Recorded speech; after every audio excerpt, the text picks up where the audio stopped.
যতবার তোমাকে দেখা করার কথা বলেছি তুমি পড়াশোনার অজুহাত দিয়েছো আমাকে। আমি বুঝতে পারছি কেন তুমি আমাকে অ্যাভয়েড করছো, কিন্তু আমার জন্য তোমাকে এইসব কথা বলাটা খুব ইম্পর্টেন্ট।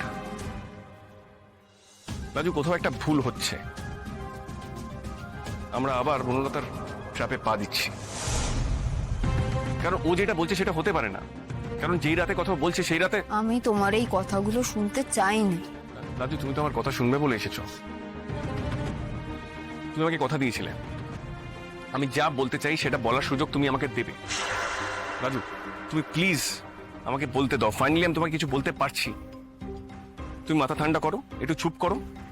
যে কথা আমি বলতে এসেছি আমাকে বলতে দাও। দেখো রাজু, আমি জানি এই যে সিচুয়েশনটা তৈরি হয়েছে সেটার জন্য তোমার মনে অনেক প্রশ্ন, অনেক অভিমান তৈরি হয়েছে। তুমি আমাকে বিশ্বাসঘাতক ভাবছো। না, তুমি ভুল জানো, একেবারে ভুল জানো। তোমার আমার মধ্যে কোনো সম্পর্ক নেই যে আমার তোমার উপর অভিমান হবে। প্লিজ লাজু, অনেক হয়ে গেছে। আমরা দুজনে মিলে অনেকগুলো দিন জেদের বসে কাটিয়ে দিয়েছি।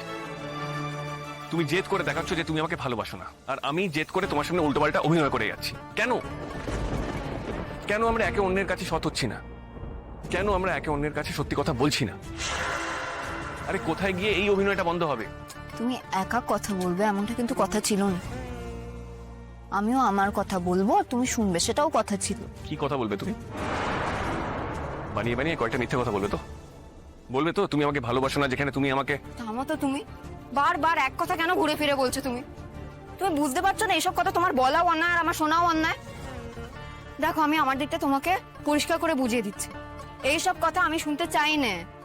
অন্য কিছু বলার থাকলে তুমি বলো, না থাকলে তুমি এখানে দাঁড়িয়ে থাকো, আমি চললুম। কিছু বলার নেই তো? ঠিক আছে, আমি চললুম।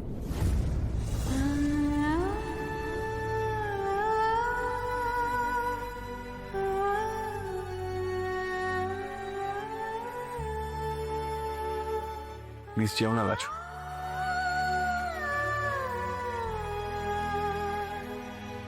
ফাইন, আমি অন্য কথা বলবো না। যে কথাটা বলার জন্য আমি এতদিন ধরে ডাকছি, অ্যাটলিস্ট সেই কথাটা শুনে যাও। প্লিজ আমার কথাটা বিশ্বাস করো। বনলতা যেটা বলছে